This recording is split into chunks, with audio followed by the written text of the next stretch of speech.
I'm Sarah, just a regular woman who's seen her share of life's ups and downs. For 24 long years, I've been the backbone of a family that didn't always see or appreciate my worth.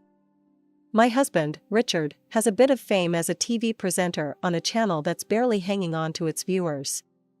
Then there's my daughter, Emily, who at 18 thinks she's got the world figured out, and my son, Mark, who moved out to start his own life at 23. After spending the best years of my life making sure everyone else was taken care of, I decided it was high time to dust off my old dreams. I used to be pretty good with dogs, even trained as a handler once. So, I got a job at the pet shelter down the road. You'd think I'd announced I was running off to join the circus, the way Richard reacted. Working at a shelter, Sarah? Really? Have you lost your mind? Richard scoffed as he flipped through the channels, not even looking at me. It's just part-time, and I like it. It makes me happy, I replied, trying to keep my voice steady against his disdain. Happy? We're not teenagers, Sarah. Grow up. You spending time with those strays is embarrassing. What will people say? His words were sharp, cutting deeper than he probably knew. I wanted to argue, to scream that I had every right to do something for myself, but I bit my tongue.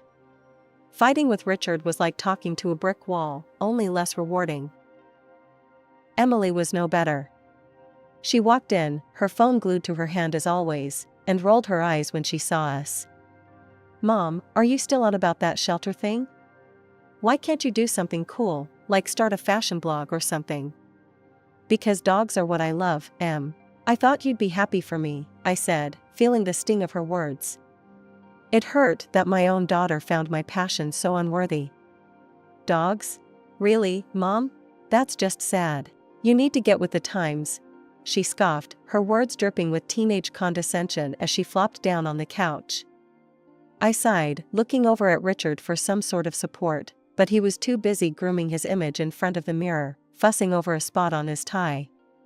Richard, do you hear how she talks to me? He barely glanced my way, adjusting his tie. Well, if you acted more like someone her age could respect, maybe she wouldn't talk to you like that. That stung. It really did. The dismissal from both of them was a cold reminder of what my life had become. Ignored and underestimated. But no more. This job at the shelter, it was mine. It was something I loved, something that brought me back to life after years of being whatever they needed. I went to bed that night with a plan. I wasn't going to let them tear me down anymore. I was good with animals, and the shelter needed me.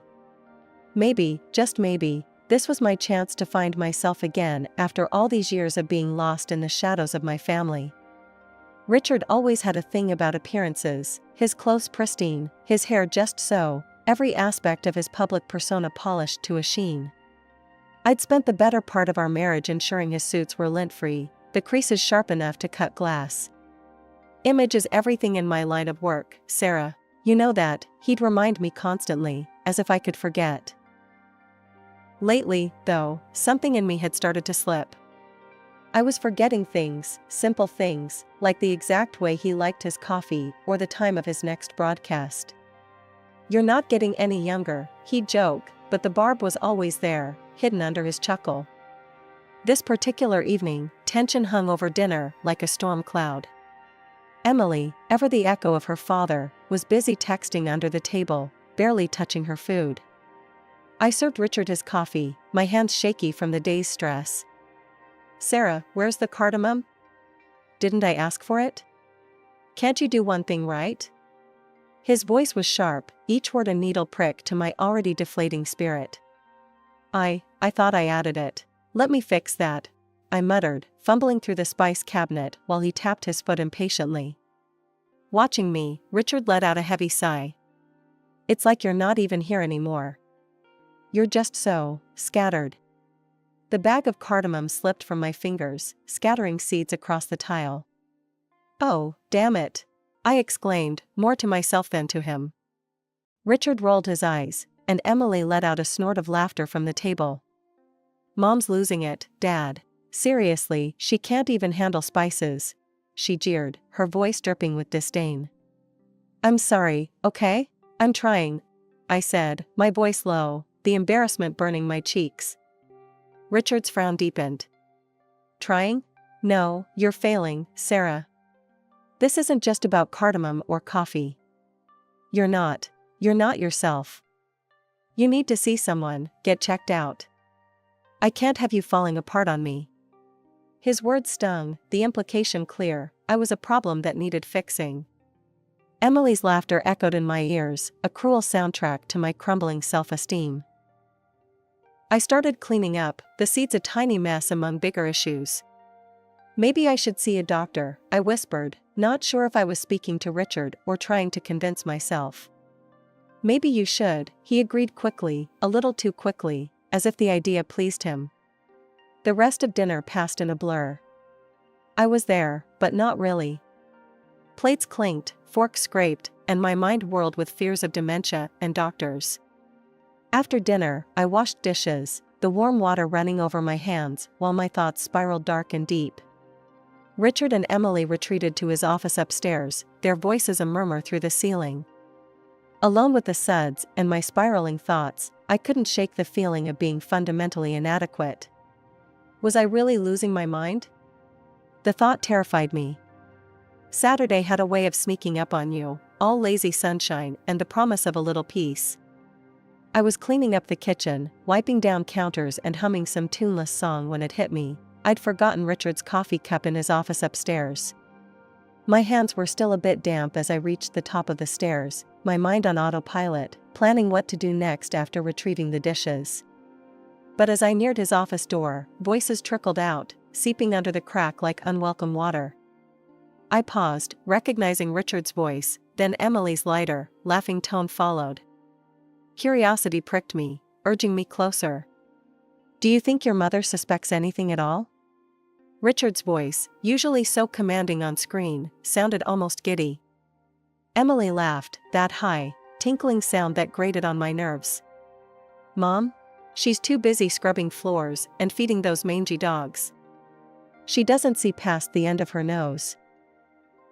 Richard's voice dropped to a whisper, but his words were clear as crystal. Once I bring Miranda here, things will change. We'll be better off.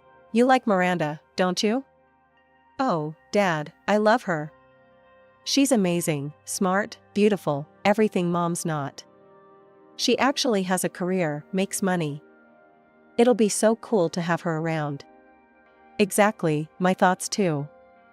And once your mother is out of the way, we can live as we want. Miranda is eager to move in, start fresh with us. My heart pounded, the room spun, a carousel of betrayal and shock. I leaned against the wall, my legs weak, my breath shallow. This wasn't a conversation, it was a conspiracy. My family wasn't just slipping away from me, they were sprinting. I stumbled back downstairs, my mind racing, terror and disbelief jockeying for position. By the time I reached the living room, my legs gave out, and I collapsed onto the sofa, my breaths coming in jagged pulls. I must have looked a sight because when Emily came down later, her brow furrowed slightly, a crack in her usual indifferent armor. Mom, you okay? You look like you've seen a ghost. Her voice, tinged with faux concern, made my stomach churn. I couldn't confront her, not yet. I needed time, a plan. But what? Just tired, honey. Very tired. I managed, my voice a hollow echo of normalcy. Okay, well, if you need something, I guess let me know. She shrugged, her detachment reassembling itself like armor as she turned away, leaving me adrift in the sea of my turmoil. Sunlight was already sneaking through the curtains when I woke up, my mind a tangled mess of dreams and nightmares, all mixing together until I couldn't tell one from the other. For a fleeting moment, I hoped that what I'd overheard last night was just another bad dream. I shuffled into the kitchen, still in my nightgown, my thoughts as disheveled as my hair. Richard and Emily were already there, their morning routine in full swing as if our world hadn't just shifted on its axis. Morning, I mumbled, reaching for the coffee pot. The strong aroma did nothing to clear the fog in my brain. Good morning, Mom, Emily said, a little too cheerfully. Richard just nodded, his eyes glued to his phone. But then, their eyes met, and they shared a quick, secretive smile, a small, poisonous thing that didn't reach their eyes. That smile, it was like a slap, waking me up better than the strongest coffee ever could. They didn't know I'd seen it, but it was all the confirmation I needed that last night wasn't a figment of my imagination. I'm heading to the shelter today. Lots to do, I announced, trying to keep my voice steady. They barely acknowledged it, just nods and mumbles, their minds obviously elsewhere. As soon as breakfast was over, I made my way to the little cafe down the street where I'd agreed to meet Mark. The whole walk there, my heart was pounding so loud I could barely hear the morning bustle around me. Mark was already there when I arrived, his face lighting up in a smile when he saw me. "Mom, are you okay? You look, I don't know, upset?" I forced a smile, but as I sat down, the facade crumbled. "Mark, I need to tell you something important," I started, my voice a shaky whisper. I told him everything, about the overheard conversation, the plans, the chilling disregard they had for me. Mark listened, his face hardening with every word. "Mom, are you sure you heard right? Maybe it was out of context?" I nodded, tears spilling over, despite my best efforts to keep them in check. "No, it was clear. They want me gone, Mark. What am I going to do?" He reached across the table, taking my hands in his. Okay, let's not panic. We'll sort this out. I'll call Dave's dad, he's a private detective. He can help us get to the bottom of this." True to his word, Mark pulled out his phone and dialed right there, explaining the situation in low, urgent tones. Within minutes, he'd arranged for us to meet the detective. We went to the detective's office, a cramped little space filled with files and the faint smell of old coffee. The detective, a grizzled man with sharp eyes, listened to my story without interrupting. When I finished, he leaned back, steepling his fingers. "This is serious, Mrs. Thompson. If what you're saying is true, we need to act quickly, but discreetly. I'll need some time to investigate, look into your husband's finances, his movements, check for any evidence of this woman he's involved with." Back home, I slipped back into my role, the doting wife and mother, my heart heavy, my smile forced. Richard and Emily were none the wiser, caught up in their own secretive world. Every look, every whisper between them felt like a knife twisting deeper, but I bore it silently, waiting for the day I could confront them with the truth, armed with more than just my broken heart. When the call came from the detective, my heart was pounding so hard I could barely hold the phone steady. "Mrs. Thompson, we need to talk. It's urgent," he said, his voice a low rumble of seriousness that sent shivers down my spine. I agreed to meet him immediately, and Mark, sensing the gravity, decided to come along. We met at a nondescript coffee shop, a place where conversations could disappear into the hum of daily grind. The detective looked graver than the last time we'd seen him, his eyes sharp and assessing as we sat down. "Mrs. Thompson, we've uncovered quite a bit," he began, flipping open a small notebook brimming with notes. "Your husband's psychologist, if we can even call her that without spitting, is more than just a therapist. She's his lover, and they've been seeing each other for over a year." The words stung, each one a lash against the already raw edges of my betrayal. Mark's hand found mine under the table, a lifeline in the storm. "They're planning to get married," the detective continued. "And they don't plan on leaving you with much." How could he do this?" I whispered, my voice barely a thread of sound. "That's not even the worst part," the detective said grimly. "They've been drugging you. The lady friend suggested it, to make you appear unstable. They're using a powerful sedative, adding it to your tea. This would explain any memory lapses or confusion you've experienced recently." A cold dread settled over me, a fog so dense it threatened to choke. My own home, my sanctuary had become a trap. "The plan is to have you declared mentally unfit. They've even roped in some crooked doctors who would testify to your instability for a price," he added, his voice a blend of anger and pity. I felt sick, the coffee shop spinning around me. "My daughter, does she know about this?" "Yes, she's involved." His confirmation was a bullet, straight through whatever shred of hope I had left that Emily was still my little girl. We left the meeting with a plan simmering between us. At home, Richard greeted me with a cup of my favorite tea, his smile too sweet, too venomous. I took the cup with a trembling hand, my heart pounding against my chest like it wanted out. "Here, love, I made it just how you like it," Richard said, watching me with eyes I no longer recognized. "Thank you," I murmured, my voice a mask of normalcy over the scream inside. I waited for him to turn back to his newspaper, then I quietly poured the tea into the plant next to my chair, watching the liquid disappear into the soil. For the next several weeks, I played the part of the forgetful wife perfectly. I'd misplace keys, forget names, stumble over words. Richard and Emily watched with poorly veiled triumph, not knowing that with each act, I was silently sealing their fate. Richard's birthday was looming like a storm on the horizon. He had taken it upon himself to organize a lavish party, claiming it was because he couldn't trust me, the woman who couldn't remember the simplest things. "You're staying at home, Sarah," he had said with a patronizing tone that morning. "It's for the best, you know, with your condition." I nodded, a meek, submissive smile plastered on my face, while rage and resolve warred within me. "Of course, Richard. I wouldn't want to ruin your big day." As soon as the door shut behind Richard and Emily, my act dropped.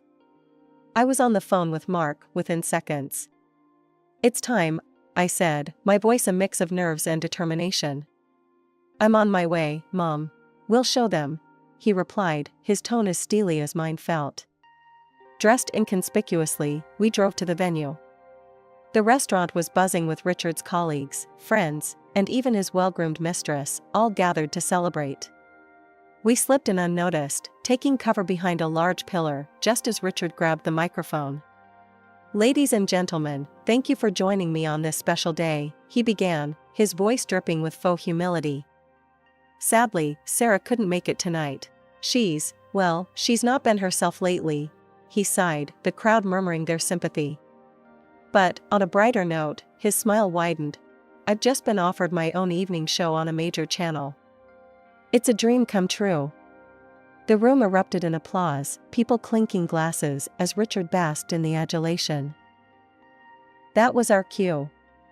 I felt Mark's hand on my shoulder, squeezing gently.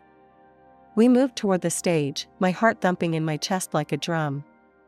Just as the applause died down, we stepped into the light. Richard's face went from joyous to ashen in seconds, his eyes wide with shock. Mark didn't hesitate. He strode up and smoothly took the microphone from Richard's hand. "If I could have your attention, please," he announced. The room fell silent, all eyes on us. "I have a special gift for my father and his beloved," Mark continued, his voice calm but loud. A projector whirred to life behind us, and images flooded the screen, photos of Richard and his mistress, their intimacy undeniable. Whispers crescendoed into gasps as video clips rolled, their cozy dinners, their sneaky exits from her apartment. Then the audio played, clear and damning, discussions of drugging me, of bribing doctors, all to steal my place in this house, in this family. Richard and his mistress exchanged desperate looks, trapped by their own deceit. The crowd's murmurs grew louder, a mix of shock and anger vibrating through the air. I took the microphone from Mark, my hand steady, despite the turmoil around us. "I am not as ill as my husband hoped," I declared, my voice strong and clear. What you see on this screen, I arranged for this gift, especially for his mistress." The scandal erupted right then and there, the mistress fleeing the room with Richard stumbling after her. As the room buzzed with the aftershock, one of Richard's relatives approached me. "I recorded everything, Sarah. It's all on video. I'll send it to you," he whispered, handing me his business card. After the explosive reveal at Richard's birthday bash, the fallout was immediate and merciless. The video of his betrayal and scheming went viral overnight, replayed on every gossip show and news outlet you could think of. Richard, who had always craved the spotlight, finally got his wish, though not in the way he had hoped. The backlash was swift. His once promising career on television crumbled, the network dropped him like a hot potato, citing moral clauses and public outrage. Meanwhile, I took steps to untangle myself from the man I once vowed to stand by. My lawyer was a godsend, a no-nonsense woman who cut through the legal jargon and helped me file for divorce. The evidence was overwhelming, and the court had no qualms in granting me not only the divorce, but also a hefty financial compensation from Richard and his mistress. The fact that they had drugged me made it a criminal matter, too, but my focus was on severing ties, not extending court battles. Sarah, you've secured lifelong alimony, and the house is yours. They can't touch you financially anymore, my lawyer announced with a satisfied smirk when it was all over. The mistress, Miranda, a once respected psychologist, saw her career disintegrate. Her license was revoked following an investigation into her unethical behavior. The doctors she colluded with faced similar fates, their medical licenses stripped and reputations tarnished. With no career and mounting legal fees, Miranda sold her office and took out loans to fulfill the court's compensation orders. Last I heard, she and Richard were living together in a cramped apartment, struggling to make ends meet. Karma, as they say, can be quite the equalizer. During all this upheaval, my daughter Emily came to me, tears in her eyes, remorse finally breaking through her previously cold demeanor. "Mom, I'm so sorry. I was so wrong. Can I stay with you?" Her words stung, reopening wounds that had barely started to heal. "Emily, I love you. You're my daughter, and that will never change. But you chose to side with your father, knowing what he planned for me. I think it's time you learn what real consequences feel like." She moved out the next day, her belongings stuffed into too many bags, her shoulders slumped under the weight of her choices. Last I heard, she was living with Richard and Miranda, the atmosphere there as strained as one would expect. Richard tried to reach out once, a call I let go to voicemail. His message was a mix of self-pity and blame, a cocktail I no longer had the taste for. "Sarah, I hope we can talk. There are things I need to explain," the voice said, trailing off into a sigh. I deleted the message, the final note of his voice swept away with a single tap. After everything that went down, here I am, back in the world of dogs, my first love and passion. I'm not just working at the shelter anymore, I've started offering private dog training courses right here at home. My backyard has transformed into a haven for all things canine, agility equipment, training mats, and more toys than you can shake a stick at. "Mom, this place looks amazing," Mark said on one of his frequent visits. He walked around with a proud smile as he watched me put a rowdy pup through its paces. "Thanks, honey. It feels right, you know? Like I've found my way back to where I was always meant to be," I replied, tossing a ball for an overly enthusiastic golden retriever. The scandal, though a nightmare at the time, strangely did wonders for my business. Clients started pouring in, some admittedly curious about the scandal, but they stayed for the results. "I'll be honest, Sarah, I first heard about you from the news," one of my clients, a friendly woman with a stubborn dachshund, confessed during a session. "But I saw how you handled Bella here, and I knew the news wasn't the real story. You're the real deal." I laughed, giving Bella an affectionate pat as she finally nailed the sit-stay command we'd been working on. "I appreciate that. It's good to know my 15 minutes of fame brought me some genuinely nice clients." It's not all about dogs, though. Mark comes around a lot, helping me with the heavier tasks around the yard, his company a constant reminder of how much good there still is in my life. "Mom, you ever think about how things turned out? You know, after everything?" Mark asked one afternoon as we sat on the porch, watching the sun dip below the horizon. "All the time," I admitted, sipping my tea. "It was tough, really tough. But look at this, I'm happy, Mark. Really happy. I wouldn't change a thing." He nodded, a knowing grin spreading across his face. "I'm proud of you, Mom. You turned a mess into a message." And he's right. I did. I get to spend my days doing what I love, surrounded by wagging tails and wet noses. The peace and contentment that fills my days now is something I used to dream about during those dark times. "Hey, Mom, think you'll ever forgive him?" "Dad, I mean?" Mark asked one evening, the question hanging in the air like smoke. I thought about it, really thought about it. "I've moved on, but forgive? Not." And that's okay. I've learned that some things you just have to let be. That's the truth of it. I found strength I never knew I had, and a resilience that's seen me through the worst of storms. The days are long, filled with barks and laughs, and as I close the gate each evening, I look up at the stars, grateful for the quiet ending to another day filled with life.